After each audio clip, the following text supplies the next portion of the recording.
আজকে সকালে টিফিন হয়েছিল লুচি আর ছোলার ডাল। আমি তো ছেলেকে নিয়ে স্কুলে গিয়েছিলাম, কারণ আজকে থেকে ওর রিটেন স্টার্ট হলো। আর দেখো, ছেলেকে স্কুল থেকে এনে সবাই বলল যে একটু ছেলেকে খাইয়ে নাও।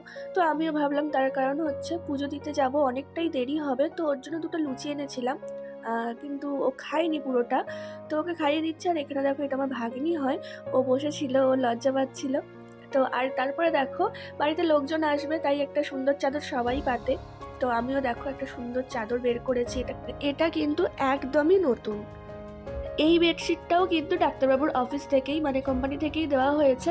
এখন আমাকে বেডশিট কিনতে হয় না বললেই চলে, মানে বছরে দুটো করে বেডশিট আমরা পাই। আর এই বেডশিটটা আমার পাতার কারণ হচ্ছে এটার কালার কম্বিনেশনটা, মানে আমার ঘরে অরেঞ্জ, চকলেট আর অফ হোয়াইট এই তিনটে কালারই আছে। তো একদম ম্যাচিং ম্যাচিং হয়ে গিয়েছিল বেডশিটটা। স্কুল থেকে এসে দেখলাম টুম্পাদি, মানে আমার ছোটো ননদ আর বড়দি রান্না বান্না করছে। তো বললাম একটু লুচি ভেজে দাও। আসলে আটা মাখা ছিল, মানে ময়দা মাখা ছিল, তো আমি একটু বেলে দিলাম আর ছোটো ননদ বেলে মানে ভেজে দিল।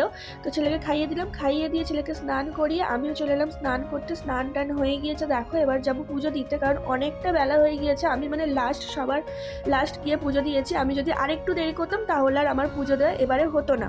তো একদম সবার শেষে গিয়েছি, মানে ডেটটা কোথায়, তখন 2:30 বোধহয় বাজে, আমি তখন পুজো দিতে গিয়েছি।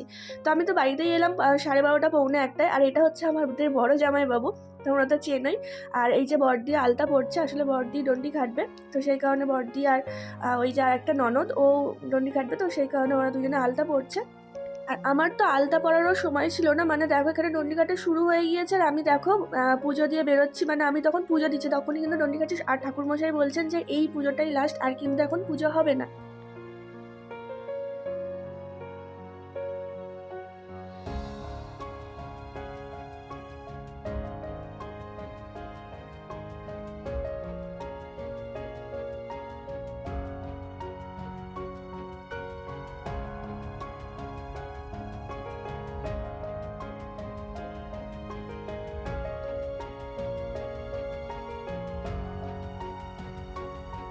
বন্ধুরা দেখো, মন্দিরটা কত সুন্দর লাগছে। এরকমই সুন্দর করে প্রতি বছরই সাজানো হয় মন্দিরটাকে।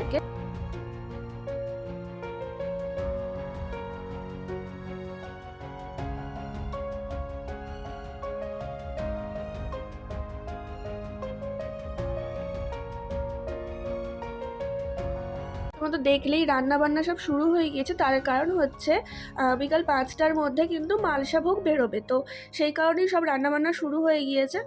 এবছর আমাদের মালসা এসেছিল হচ্ছে 1300, আর আগের বছরের 1000 মালসা ছিল। তো আমি এবার বলতে পারবো না যে এবছর কতগুলো মালসা সবাই নিয়েছে। তো যাই হোক, এইটা দেখো, এই যে খিচুড়িটা হচ্ছে কিছুটা মালসা ভোগের। আর রাত্রিবেলা খাওয়ানো হয়, বসিয়ে খাওয়ানো হয়, তো সেই কারণে দেখো খিচুড়ি রান্না করে করে এখানে রাখা হচ্ছে।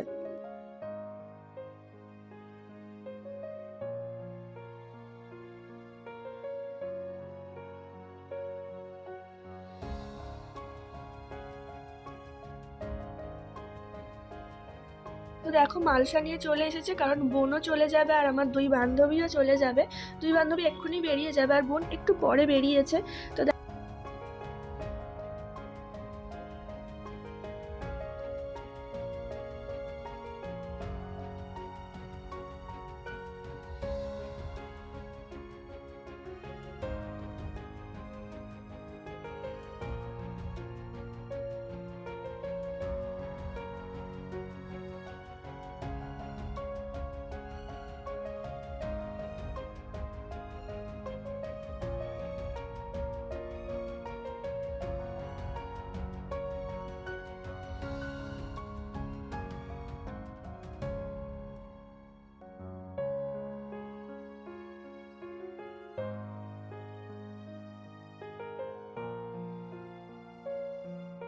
এতক্ষণ তোমরা দিনের বেলার পুজোটা দেখলে, এবার আমরা দেখব রাতের পরিবেশটা কেমন।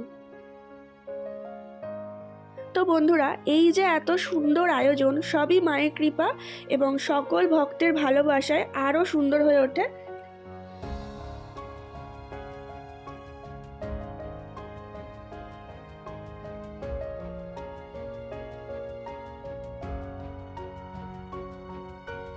মায়ের পুজোতে খিচুড়ি ভোগ ছাড়াও কিন্তু পায়েস, চাটনি, আলুর দম এবং একটা তরকারি, শাকের তরকারি খাওয়ানো হয় এবং মালসাতেও কিন্তু খিচুড়ি ভোগ, পায়েস, চাটনি, আলুর দম এবং একটা শাকের তরকারি দেওয়া থাকে। আর এই 2 বছর হলো একটা করে জলের বোতল দেওয়া হচ্ছে সবাইকে যারা বসে খাচ্ছে।